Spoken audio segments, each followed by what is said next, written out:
All right, so if some reason this is broken or cracked and this doesn't turn on or something like that, if you have a 2006.5 to a 2010 Kia Optima, to get this bezel out, it's usually a pain on the first try, but the more you do it, if you have to do it twice, if you mess something up, or if you want to swap out a radio or something, then you're going to want to take out some of the clips, because there's 8 clips inside this thing, and right now I only have 4. So then I can do this in 5 minutes. But the first time, if it's never been taken out before, it's a pain.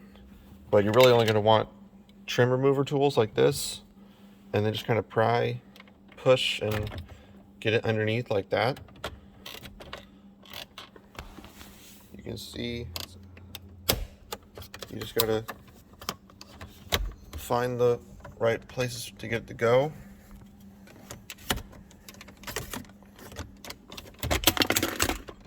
Pull, you can get your hand into there.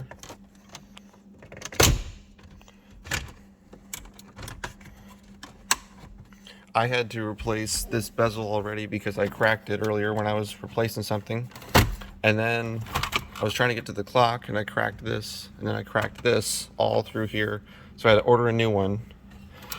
But anyway, there's 4 clips left. I've taken out half of them so it's easier to get to.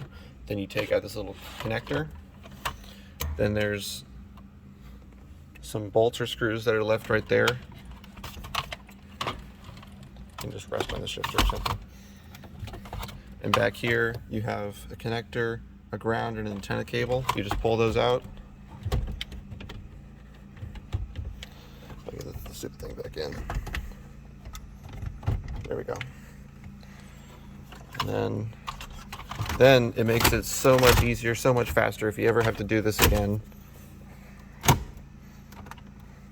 And that was like 2 minutes, start to finish. So I hope that helps. It will be a pain to get the thing off, but just make sure you have trim remover tools and patience, and then you're all set.